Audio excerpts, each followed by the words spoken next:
बांधे पे मेरे नाल खेड़दा रहे चला। सही है, बंद है। इस वाले ने रात में बहुत शोर किया है भाई।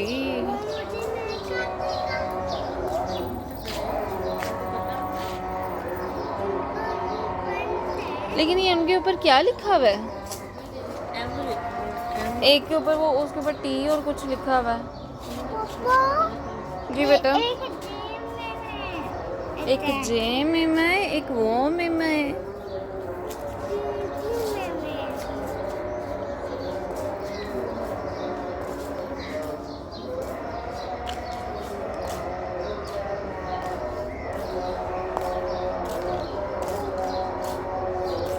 इसके कान पे क्या लगा हुआ है?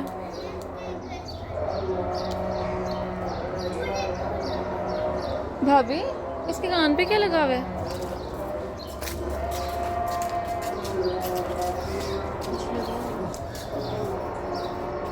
है ना? कुछ खा ना बैठी उससे। ऐसे ऐसे कान के अंदर होता है, हाँ, स्किन के अंदर से आर पार हुआ है।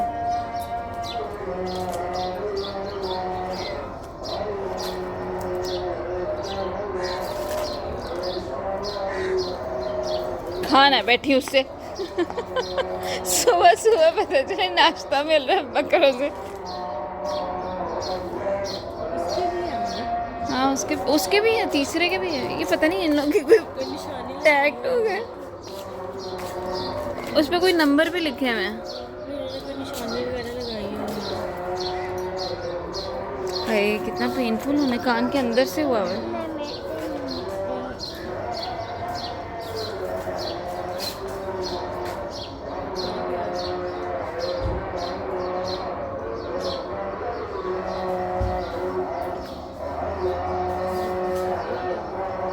हैं? वो सही है जब उसके वो कोने में लगा हुआ है डर के। अस्सलाम वालेकुम, welcome back to the channel. कैसे हैं आप सब लोग? उम्मीद है सब ठीक ठाक होंगे, खैर खैरियत से होंगे और दुआ में याद रखते होंगे। ये ईद के दिन की वीडियो है और काफ़ी दिनों के बाद अपलोड हो रही है। वैसे तो काफ़ी दिन के बाद अब कोई वीडियो आती है, क्योंकि इसके पीछे कुछ रीज़न्स हैं, वो मैं आपके साथ अभी शेयर करूँगी और उससे बहुत सी लेडीज़ की ख़ास तौर पे हेल्प हो जाएगी। उसके बारे में बात करेंगे हम लोग थोड़ी देर बाद। लेकिन फ़िलहाल ये ईद का दिन है, सुबह सुबह का टाइम है। अभी आपको शायद पीछे से तकबीरात की आवाज़ भी आ रही होगी, तकबीरात आवाज़ आ रही होगी। मस्जिद में अभी ईद की नमाज़ का टाइम हो रहा था, तो मेरे मियाँ साहब उठ गए थे। उन्होंने इनको बकरों को पानी वानी पिलाना था, क्योंकि कुर्बानी से पहले कहते हैं कि पानी पिला के लेके जाना चाहिए।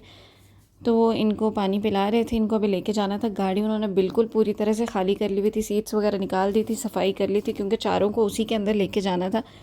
मुझे लगा था बांध के लेके जाएंगे, लेकिन ऐसा कुछ भी नहीं था, गाड़ी के अंदर खुला छोड़ के लेके जाना था। ये देखें जी गाड़ी की कंडीशन, गाड़ी बिल्कुल खाली है। आगे सिर्फ एक ड्राइविंग सीट है और एक पैसेंजर सीट है बस। तो मैं उनको बोल रही थी कि आप इनको बांध के लेके जाना, पता चले कि आप ड्राइविंग सीट से आपको बाहर निकाला हुआ है और चारों ने आके गाड़ी संभाली हुई है। खैर, अभी यहाँ से निकलेंगे ये लोग और दुबई जाएंगे, वहाँ पे जाके कुर्बानी करवाएंगे, टोकन ले लेंगे। काफ़ी टाइम, 2 घंटे लाइन में लगने के बाद भी बारी नहीं आ रही थी, बहुत ज़्यादा क्राउड था।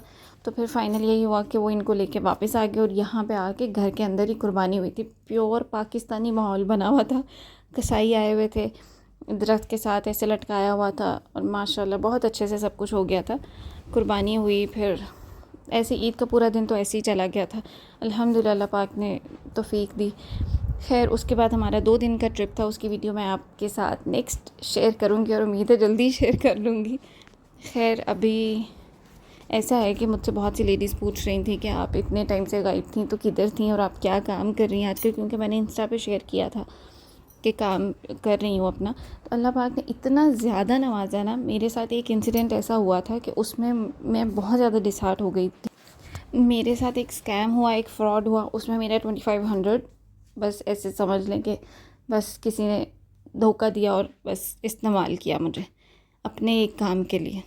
मैंने कहा ठीक है, कोई बात नहीं। काफ़ी हद तक मैंने कोशिश की कि मुझे मेरे पैसे वापस मिल जाएं, लेकिन फिर नहीं हुआ। फिर एक रात ऐसा था, मैंने ना वो कुछ जो हमारी आपस की बातचीत हुई थी, जो कॉन्वर्सेशन थी जिसमें जो भी बात हुई थी उससे रिलेटेड जितनी भी चैट थी मैंने संभाल के रखी हुई थी कि कल को अगर मुझे जो नेचर समझ आई थी सामने वाले की कि कल को शायद यूज़ करे मुझे मज़ीद, तो मेरे पास एटलीस्ट कॉन्वर्सेशन होनी चाहिए टू प्रूव माई सेल्फ कि मैंने कोई ऐसी गलती की नहीं है।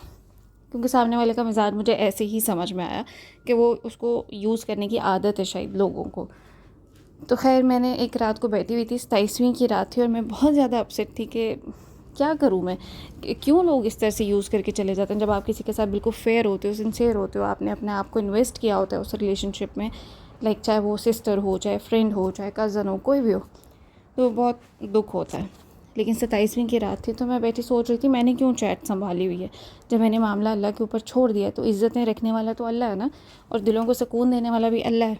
तो मुझे ये कॉन्वर्सेशन डिलीट करनी चाहिए, क्योंकि ये कॉन्वर्सेशन जब तक मेरे फ़ोन में रहेगी ना, मैं इसको देखूँगी और मेरा दिल ख़राब होगा।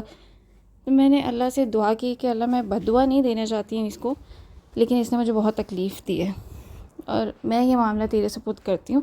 और मैंने फिर वो चैट डिलीट कर दी, क्योंकि कुछ ऐसे कमज़ोर वक्त आते थे जब मैं उस बारे में सोचती थी तो मेरा दिल दुखता था, और मैं उसी वक्त अल्लाह पाक से दुआ करती थी कि अल्लाह मैं अपने कमज़ोर लम्हे में हूँ, मैं बद्दुआ नहीं देना चाहती हूँ, क्योंकि जिसने बद्दुआ दे दी कहते हैं उसने अपना बदला ले लिया, और मैं नहीं चाहती कि मैं अपना बदला लूँ, मैं चाहती हूँ कि आप बदला लें।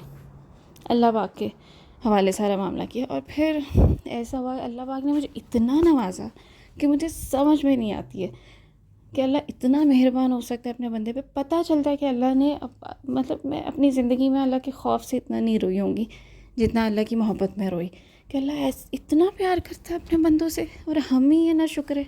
मैं 2500 दिरहम पे रो रही थी, अल्लाह ने मुझे कितना नवाजा। मैंने मेस का काम स्टार्ट किया, हमने किचन बनाया, मेस का काम स्टार्ट किया, और उसी रात को रोज़ा रख के मैं सोई हूँ, और फिर नेक्स्ट डे मुझे कॉल आई है मेस के लिए, और मेरा मेस स्टार्ट हो गया अल्हम्दुलिल्लाह। उस क्या कहते हैं, उस अमाउंट पे स्टार्ट हुआ जो मैंने अपना सारा बजट निकाला था, और लोग कहते थे इतने पे कोई नहीं मानेगा। यहाँ पे 250 में भी मेस मिल रहा है, 170 में भी लोग मेस ले रहे हैं, 2 टाइम मील 350 में मिल रहा है, तो तुम्हारा 800 में कौन लेगा, प्लस डिलीवरी चार्जेस भी, तो कोई नहीं लेगा।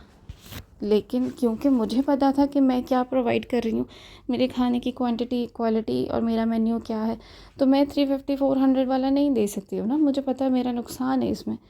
और अल्हम्दुलिल्लाह अल्लाह पाक ने मुझे ऐसा नवाजा कि लोगों ने 800 पे लिया, लोग 600 डिलीवरी चार्जेस भी पे कर रहे हैं। इसका भी एक तरीका है कि आपने कैसे ये काम स्टार्ट करना है, लेकिन सबसे पहला और ज़रूरी तरीका यही है कि अल्लाह पाक से दिल लगाएं, अल्लाह पाक से मांगे। अल्लाह पाक नवाजता है, बहुत नवाजता है, हमें मांगना नहीं आता है। अल्लाह तो देने के लिए बैठा है, अल्लाह तो देने के लिए तैयार है। हम ही ऐसे ना शुक्रे पाए गए कि हम मांगने के लिए भी वक्त नहीं निकालते। चाहिए भी हमें, लेकिन हमने वक्त भी नहीं देना है। इसका मैं आपके साथ शेयर करूँगी सारा कि मैंने कैसे स्टार्ट किया, क्या क्या इसके लिए ज़रूरी है, अपना अब तक का एक्सपीरियंस मैं शेयर करूँगी। लेकिन अभी मेरे बकरे जा रहे हैं तो मैं आपसे बाद में बात करती हूँ। खुदा हाफिज़, अपना बहुत ज़्यादा ख्याल रखिएगा, मिलते हैं अगली वीडियो में।